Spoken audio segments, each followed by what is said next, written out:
اللہ تبارک و تعالی پارہ 1 سورہ بقرہ کی آیت نمبر 54 میں ارشاد فرماتا ہے وَإِذْ قَالَ مُوسَىٰ لِقَوْمِهِ يَا قَوْمِ إِنَّكُمْ ظَلَمْتُمْ أَنفُسَكُمْ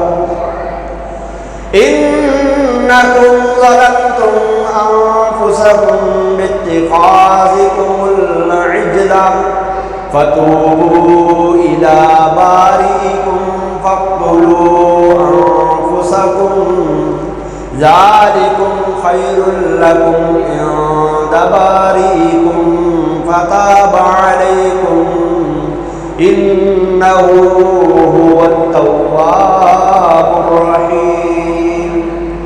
فرمایا یاد کرو جب موسیٰ نے اپنی قوم سے کہا اے میری قوم تم نے بچڑے کو معبود کیا، اس کو معبود بنا کر اپنی جانوں پر ظلم کیا، لہٰذا اب اپنے پیدا کرنے والے کی بارگاہ میں توبہ کرو، یوں کہ تم اپنے لوگوں کو قتل کرو اور یہ تمہارے لیے پیدا کرنے والے کے نزدیک بہتر ہے۔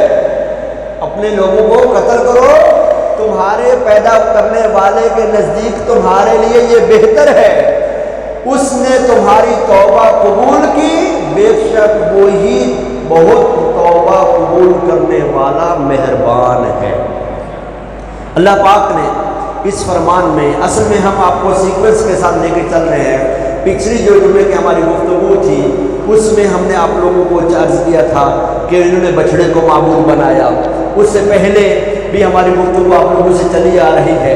تو ان بنی اسرائیل کے گناہوں اور ان پر کرم نوازیوں کا ذکر ہو رہا ہے۔ انہوں نے بچڑے کو معبود بنایا، یہ بہت بڑا خوفناک گناہ ہے۔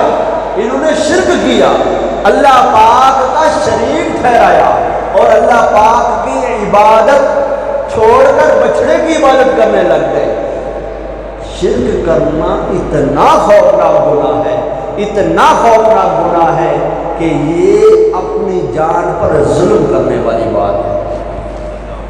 اللہ پاک نے فرمایا یاد کرو، یاد کرو، یعنی محبوب صلی اللہ علیہ وسلم آپ وہ واقعہ یاد کیجئے اور اپنے زمانے کے ان بنی اسرائیلیوں کو یاد دلائیے۔ وہ کون سا واقعہ ہے؟ فرمایا اذ قال موسیٰ لقومہ، جب موسیٰ نے اپنی قوم سے کہا، کیا کہا؟ جب موسیٰ نے اپنی قوم سے فرمایا، اس جگہ قوم سے مراد بنی اسرائیل کے وہ لوگ ہیں جنہوں نے بچڑے کی پوجا کی تھی، جو اس شرک سے محفوظ رہے تھے، وہ مراد نہیں جنہوں نے پوجا کی تھی۔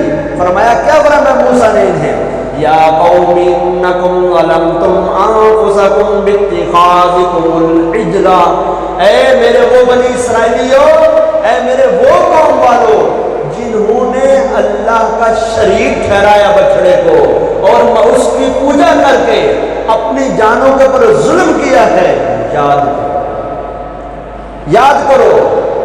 پھر فتوبوا الی بارئکم، اور توبہ کرو اپنے حضور کے نزدیک، اپنے پیدا کرنے والے رب کی بارگاہ میں، فاقتلوا انفسکم، اور اپنے آپ کو قتل کرو، ذالکم خیر لکم عند بارئکم، تمہارا اپنی جانوں کو قتل کر دینا، اپنے آپ کو قتل کرنا یہ تمہارے لیے بہتر ہے تمہارے رب کے حضور۔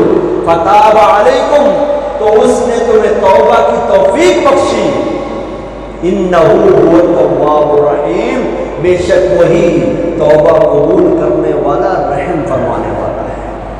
اب یہاں یہ یاد دلایا گیا کہ اے میری قوم، بچڑے کی پوجا کر کے تم نے بہت بڑا شرک کیا تھا، اب تم اپنے اس گناہ سے توبہ کرو، اور اس کا طریقہ کار یہ ہے کہ تم پر اللہ تبارک و تعالیٰ نے جو تم نے شرک کیا ہے، تمہارے لیے بہتری کی صورت یہ ہے کہ جنہوں نے شرک کیا ہے ان کو وہ لوگ قتل کریں جنہوں نے شرک نہیں کیا۔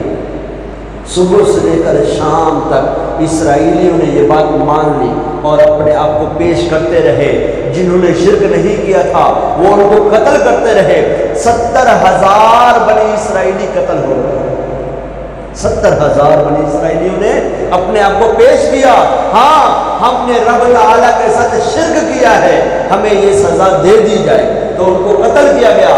حضرت موسیٰ علیہ السلام نے، حضرت ہارون علیہ السلام نے اللہ کے حضور روتے ہوئے، گڑ گڑاتے ہوئے معافی چاہی۔ اللہ پاک نے حکم بیان کر دیا، جو قتل کر دیے گئے یہ شہید ہیں، جنہوں نے قتل کیا یہ بھی بخشے گئے۔ فرمایا فتاب علیکم انہ هو التواب الرحیم، اس نے تمہیں بخش دیا ہے اور وہ بخشنے والا مہربان ہے۔